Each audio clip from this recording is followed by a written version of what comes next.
Okay, I'm going to do some final videos of the semester for the final exam.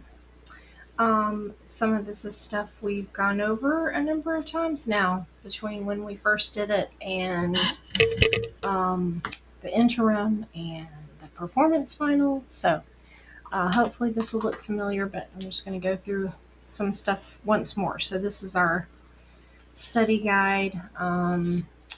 This is the one I said I'll print for you if you really want it, but it's 11 pages, so make sure you're going to do it. And I'm going to try and go through the electrostatics part in this video. Okay. So we rub a balloon with felt. Well, backing up a step, starting with electrostatics. This is where we moved stationary electrons. So these are not electrons that were, like part of a current, part of a circuit type flow. These are electrons that are just sitting around, and then through some different means, we move them, cause them to move. And here's several ways that we do that. So the first one is we rub a balloon with felt. The balloon becomes negatively charged. What type of charge does the felt have? Okay, so in this case, number 2, what type of charging is this? This is friction. So remember, friction is where we rub two objects together. Okay. And then what happens is one object gains electrons, one object loses electrons. So there's just a net transfer of electrons between them. So if the balloon becomes negatively charged, that means it's going to pick up some electrons. And so now the felt is going to have lost electrons. So it's going to have a positive charge.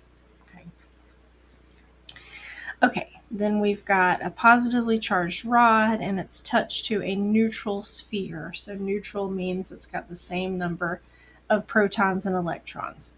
Positively charged means this rod lost some electrons already before it got here. Okay.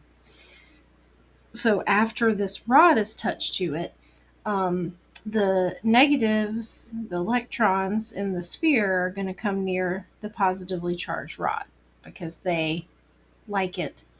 They're attracted to it because opposites attract. Okay. So some of those are going to end up going over to the rod because these are touched together. So there's going to be transfer between these two. So some of these electrons are going to go over to the rod.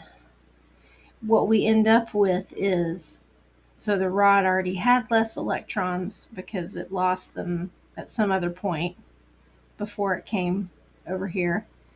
And then the sphere is going to give some of its electrons to the rod. So they're both going to end up positively charged. They're both going to end up with less electrons. This is called conduction. Okay, so whenever you have conduction, your objects end up the same charge. So either they have, the one has excess electrons and it shares those, and so they both have excess, or one, in this case, one has less electrons, and so this one is going to share some electrons with it, and they're both going to end up with less. Okay.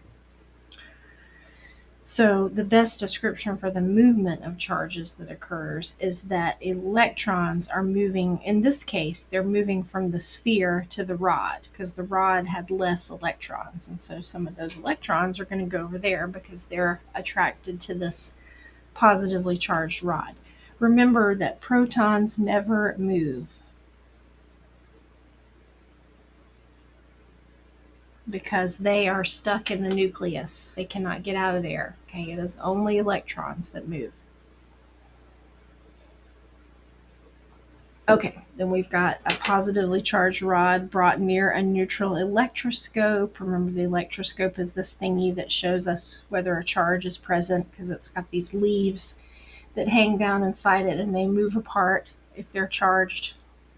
So when the positively charged rod is brought near, okay, we're not going to transfer any charges this time because they're not touching each other, but this presence of this positively charged object is going to cause charges to move around in here. Okay, in the case of the positively charged rod, negatives are going to come up to the top because they're like, hey, I like this. This is opposite and it attracts me.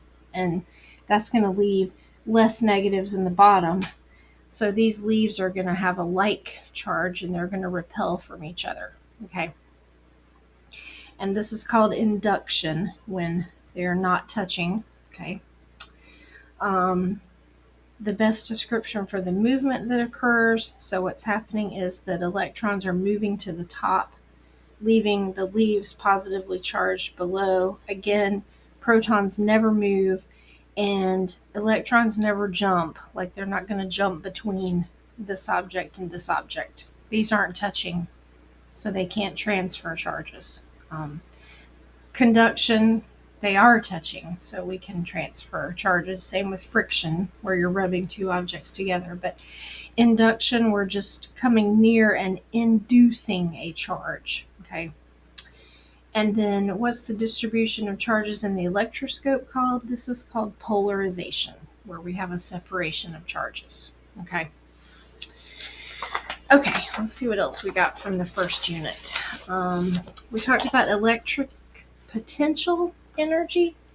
So this is kind of like the potential energy we had last semester when we looked at our roller coasters. And our potential energy is bigger when our objects don't want to be near each other because they want to move. Like the more they want to move, the more potential energy they have. So these are balloons of opposite charge. Somebody's holding them here, and then they let them go, and so they go towards each other because they're attracted to each other. Okay. So what happens to their electric potential energy when they do that? So in this case, okay, these two balloons are going to have less potential energy because they want to be near each other. They don't want to move. They want to move closer to each other. So their electric potential energy decreases because they're attracted to each other. Okay. This is different from force, different from electrostatic force. Okay. The potential energy, it would be greater if they were like, because then they would want to get away from each other. They would repel. But in this particular question, they're opposites. They attract. They want to be near each other. So their electric potential energy is going to decrease as they get closer to each other because that's what they want, is to be close to each other. Okay. Okay, and then we talked about the electrostatic force and the gravitational force. Remember, this was this equation where we've got a constant, which we don't care about, and then one charge times another charge divided by the distance between them squared. Okay, that's similar to gravitational force, which has a different constant times mass 1 times mass 2 divided by the distance between them squared. Okay. So with these two forces, gravitational force always attracts. Always. If anything that has mass is attracted to anything else that has mass. Okay. Electrostatic can attract or repel because you can have, like we just talked about, you could have opposites attract or you could have like repels. Strength of the force, gravitational, remember it's a relatively weak force unless you've got a huge mass. So that's why we're not all attracted to each other, even though we all have mass. Electrostatic force, by comparison, is a very strong force. In both cases, because of these equations, force and distance have an inverse squared relationship. Because these equations are really similar in like structure to each other. So in both cases, as your distance increases, your force is going to decrease, and it's decreasing by an inverse squared because this is divided by distance and distance is squared. Okay. So then we've got these models. Are these correct? If so, if not, how should we correct them? So gravitational force needs to look like this, with the arrows pointing towards each other, because it's always an attractive force.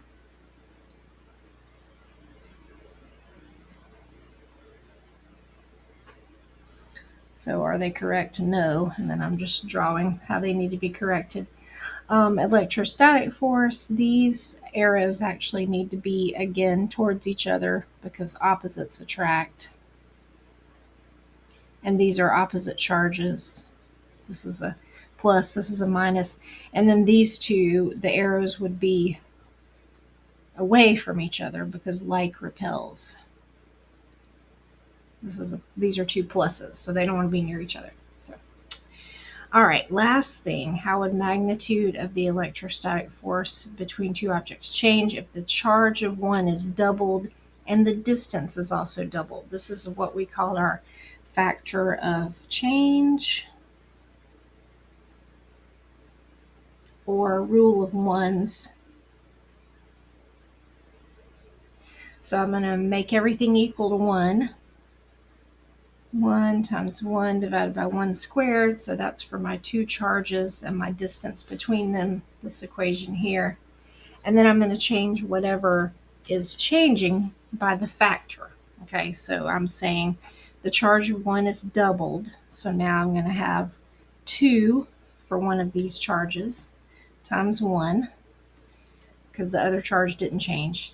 The distance is doubled, so I'm going to divide that by 2, and that's squared. Okay, so I just took that doubled charge, replaced the 1 with the 2 for one of them, replace the 1 with the 2 for the distance, because it's also doubled. That gives me 2 divided by 4, which is 1/2. So my force is cut in half. Okay, even though one of my charges doubled, the distance doubled, and because that's squared on the bottom, that has a big impact on the force value. Okay, so that is our first unit, electrostatics.